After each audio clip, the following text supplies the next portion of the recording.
Friday the 13th, a day with superstitious roots dating back to the 14th century with the Knights Templar, is still widely viewed as being unlucky. The lore behind the infamous day is seemingly endless, and many people take note of that dreaded day on the calendar.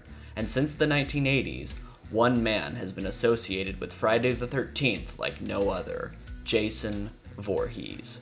Jason, a horror icon.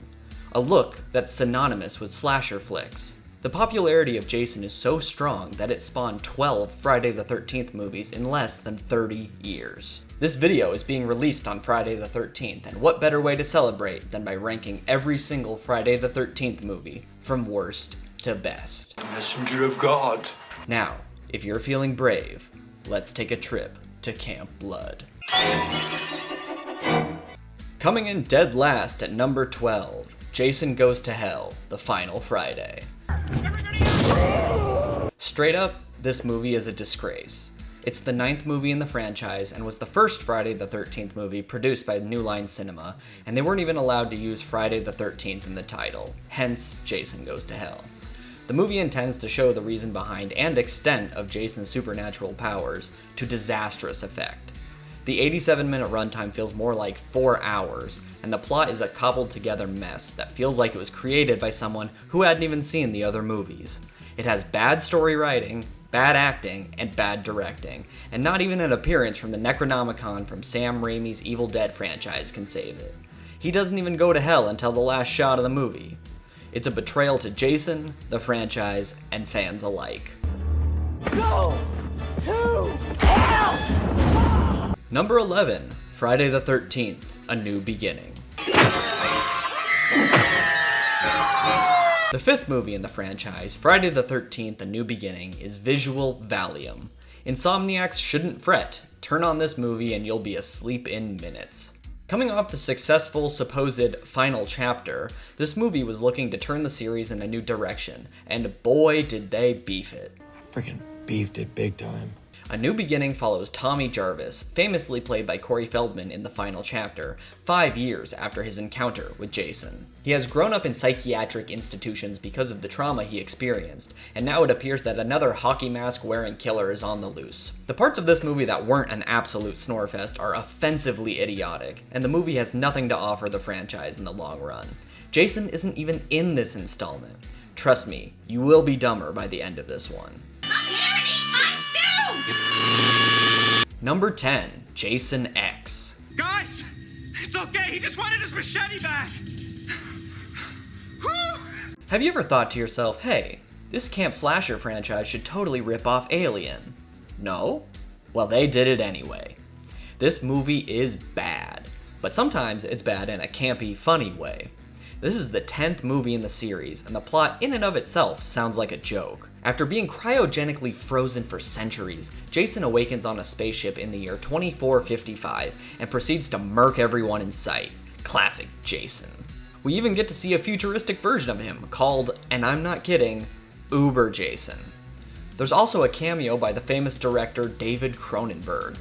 Most of the time you're sitting there wondering if you turned on the wrong movie or maybe even a fan-made parody, but it gets the occasional laugh, which counts for something, I guess. Hey, you want a beer? Or do you want to smoke some pot?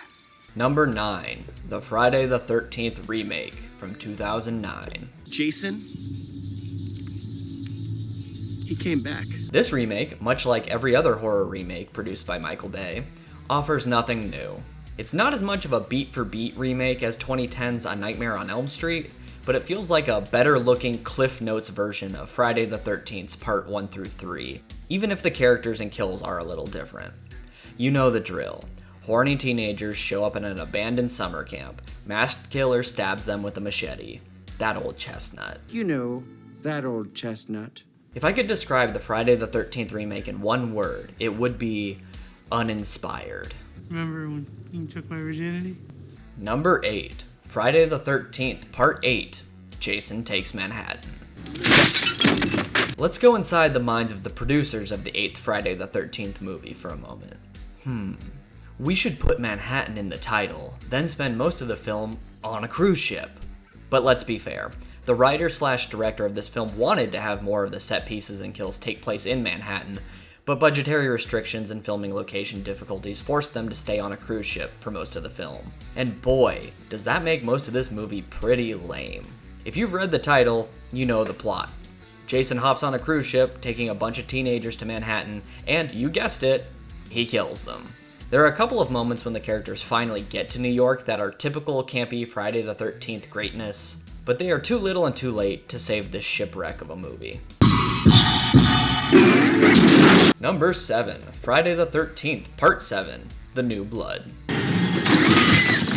While the 6th installment of the franchise went completely into parody territory and acknowledged the silliness of Jason and his kills, the 7th movie, The New Blood, reverses course and gets overly serious about a certifiably insane plot. Jason spends years chained to the bottom of Crystal Lake and then goes on a bloodthirsty rampage when he is accidentally freed by your classic horror movie protagonist, a girl with telekinesis? The franchise left realism at the door a long time ago, but having a girl with telekinetic powers fighting Jason and trying to take it seriously, on the bright side, we get a good glimpse at Jason's butt-ugly face, and at least there is a fantastic sleeping bag kill to help us get through this one. Number 6, Friday the 13th, Part 2. The Birth of a Legend. Friday the 13th was the hit that everyone was hoping it would be, and you know what that means. Start the money grubbing and make a sequel that gives the first movie a big middle finger. Part 2 takes the logic and mythology from the first movie and throws them right out the window, and gives us some mind-numbingly dumb characters to kill. You thought Jason drowned in the lake as a child? Wrong. He's been living in a shack in the woods the whole time. But then why would his mother be killing people in retaliation for his death, you ask? And to that I say, shut up. The plot holds up to scrutiny about as well as a wet napkin, but hey, at least we get Jason out of it, even if he is wearing a burlap sack on his head and straight up ripping off the town that dreaded sundown. This is starting to look like a Burger King. Where was I? Number 5. Now, I ask you, what are some of the best head-to-head matchups in history? Ali versus Frazier, Tyson versus Holyfield, Scott Pilgrim versus The World, Kramer versus Kramer, and of course, Freddy versus Jason.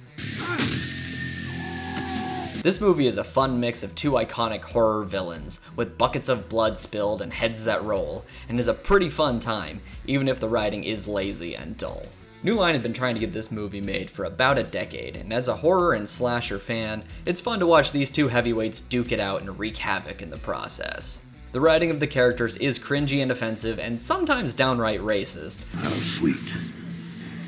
Dark meat. But when there's no talking and a lot of murdering, Freddy vs. Jason is a better watch than a lot of other installments. But, fair warning, this is much more a Freddy movie than it is a Jason one. Why won't you die? Why won't you die? Number 4, Friday the 13th. Friday the 13th, the movie that started it all and gave us Kevin Bacon and a Speedo. To this film's credit, it's probably the most coherently written film in the series, but it's clearly a blatant Halloween ripoff. The director even admitted that was the case, and it's pretty damn boring at times. It's a struggle to keep your mind from wandering during the middle of this movie, because a lot of it is just camp counselors wandering around and waiting to be butchered.